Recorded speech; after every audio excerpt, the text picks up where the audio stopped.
I thought it would be interesting to go back a generation. And there's Herman the German, my German great-grandfather.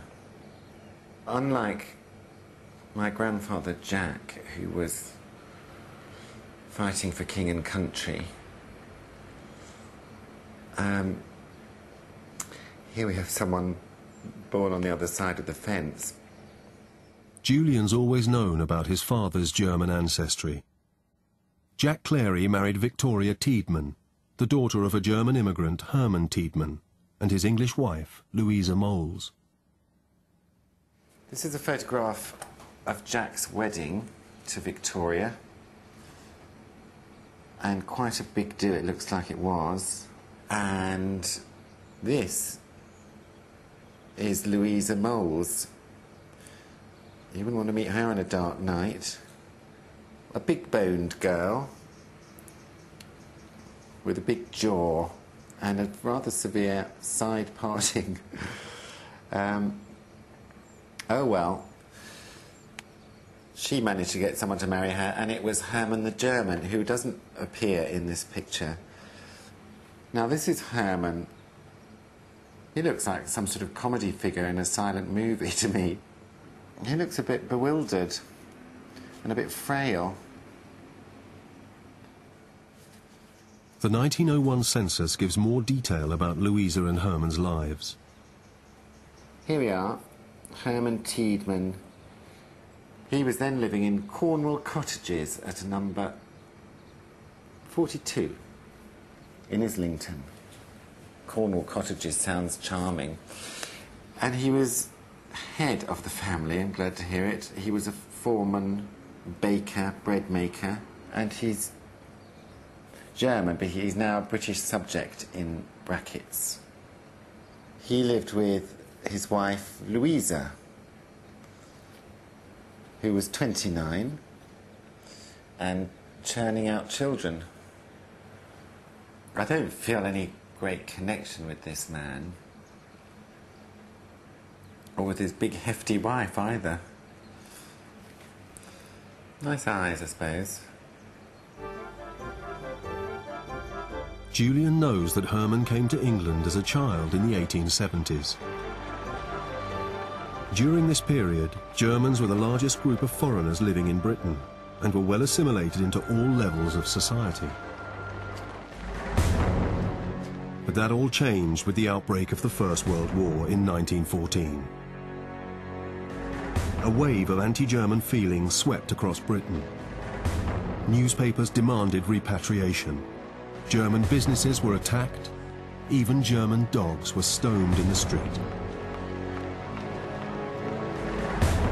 The government's response was to pass an Aliens Act, which required all German men of fighting age to be interned. Rumour has it that he was interned during the war, and that sounds like quite a dramatic thing to happen. Did they come and haul him out of his front door, Cornwall Cottages, and chuck him on the Isle of Man or wherever it was? I'd like to know if we can find out if that happened and what it would be like to be interned, and what it was like being a German in England at that time. To discover whether Herman was interned, Julian's meeting Peter Toohey, an expert on Anglo-German family history. For some reason, I've got to meet him at Alexandra Palace, which is a mystery. You wouldn't mind French blood, I wouldn't mind Nigerian ancestors, that would be all quite exotic. German. I suppose it's a prejudice born of the war.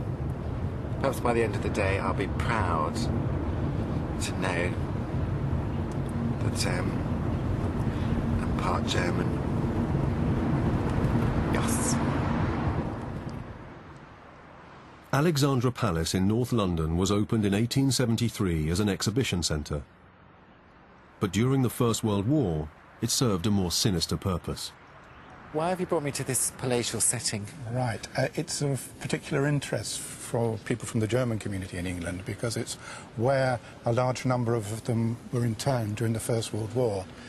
It's the first time it ever happened in English history that people were interned just for being born somewhere or being of a different nationality. Was it like being in prison? It was, very much so, yeah. They were allowed visitors, but they were in prison, effectively, yeah. What would they have been allowed to bring with them? Probably a couple of changes of clothes and so forth. There's actually some pictures here of them in this hall here with their belongings. You've got a picture up there of their loved ones. Yes, indeed. So they were able to bring some things with them. It wasn't like a concentration camp.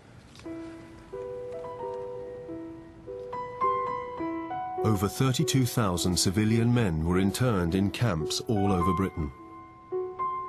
Their wives and children were left to fend for themselves. So Herman, do we know where he ended up? No. Unfortunately, all the records of internment in this country were destroyed in bombing in the Second World War. It's a bit ironic, but they were in Covent Garden and an incendiary bomb landed on them. So all 3 or 4 million cards were destroyed.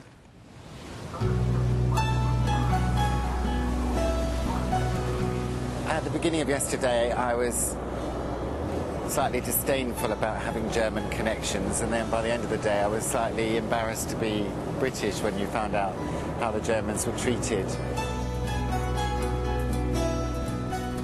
Herman and Louisa's youngest daughter, Ivy, is still alive and lives on the Isle of Wight. Julian's visiting her to see if she knows whether Herman really was interned.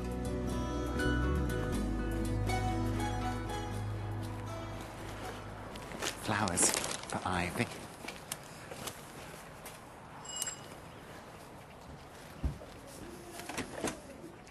Hello, Julian. Hello. I'm Joanne. Are you a long-lost relative? I am. How are you? Mwah. I'm fine. How are you? Lovely to meet you. Very Come well, through. thank you. This is my Nan Ivy. Hello. Hello, Julian. How are you? I'm fine, thank you. I brought you flowers from Waterloo Station. Oh, I love them. There you go. Oh, thanks ever so much. Is this where I'm sitting? Oh, thank you. They're probably a bit thirsty because they've been on the road for a long time. Joanne, could you get someone to put in the water for me, please? I look well. Yeah, well, I sit out there in the sun doing a bit of knitting, a bit of reading. What else is there to do? See you, it's lovely, isn't it? I'm too old to get doing energetic stuff, aren't I? But I'm quite happy out there doing that. Can I ask how old you are now? 91. And would you say you look like your mother or your father? Well, I don't know my father, so I can't ever tell, because I was only 3 when he died, you see. Right. And This that's is the picture I've got of your father, of Herman. Oh, I don't know. And this was him. This was him. That's lovely, isn't it? He looks worried to death here, doesn't he? He looks a bit scared. Yeah, this was him before he met my mother, I reckon. Well, we've been tracing his story. He married your mother, and then when the First World War came along, he was interned. Yeah. Well, no, he was too ill. He was almost dying when the First World was. He died in a convalescent or something. He was too ill to go in a concentration camp or whatever they called it. I was always told that he was never interned because he was too ill, and he died in the hospital or wherever it was. That's all I could say about that. What was wrong with him? Consumption. He died of TB. In those days, consumption was a thing that nobody did anything about. It was just there.